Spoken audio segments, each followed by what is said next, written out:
The static on the line. This story was sent to me by a viewer named Alex, who swears it happened to him last summer. I've edited it slightly for clarity, but the details are his own.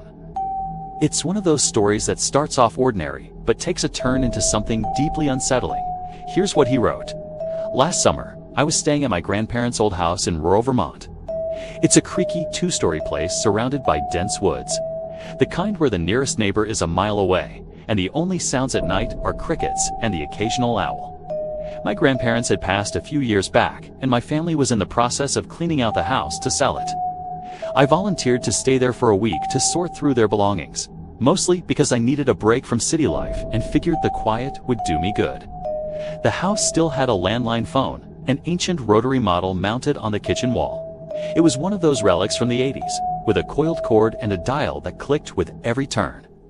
My grandparents never got rid of it, even after cell phones became common. I didn't think much of its cell service was spotty out there, so I figured it might come in handy. The first couple of nights were uneventful. I'd spend my days boxing up old books and photo albums, and my evenings reading or watching shows on my laptop. The house felt empty, but not creepy, just steeped in that musty smell of old furniture and memories. That changed on the third night. I was in the living room around 11 p.m., scrolling through my phone, when the landline rang. The sound was Jaranga's shrill, mechanical trill that cut through the silence. I froze, confused. Nobody had this number anymore. My parents didn't even use it when they visited. I figured it was a telemarketer or a wrong number, so I let it ring. After about 10 seconds, it stopped. I brushed it off and went back to my phone. But 5 minutes later, it rang again. This time, curiosity got the better of me. I walked to the kitchen, picked up the receiver, and said, "Hello." There was nothing but static. Not the light hiss you sometimes get on a bad connection, but a thick, crackling noise, like someone crumpling paper right into the mic. I repeated, "Hello? Who's this?" No response, just more static. I hung up, annoyed, and checked the caller ID box next to the phone. It was blank, no number, no name. I went to bed uneasy, but told myself it was just a glitch. Old phones, old wiring, rural houses like this were full of quirks. I locked the doors, checked the windows, and tried to sleep. The next night, it happened again. Same time, around 11 p.m., the phone rang and I ignored it, hoping it would stop. It didn't. It rang for a full minute, then went silent, only to start again a few minutes later. This time, I unplugged the phone from the wall. The ringing stopped, and I felt a small wave of relief. But at 2 a.m., I woke up to a faint sound. It was coming from the kitchen. I sat up in bed, straining to listen. It was the phone ringing again, even though I'd unplugged it.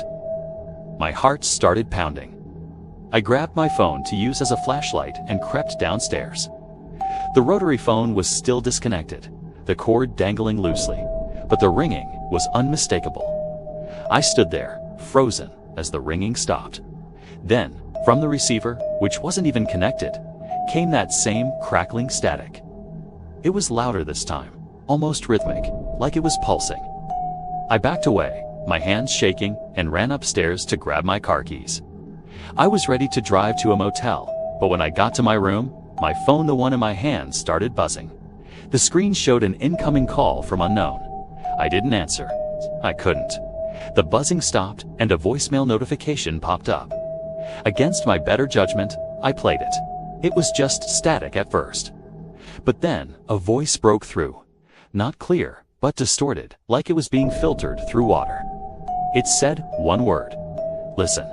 I deleted the voicemail and threw my phone across the room. I didn't sleep that night. I sat on the bed, clutching a kitchen knife I grabbed from downstairs, listening for any sound.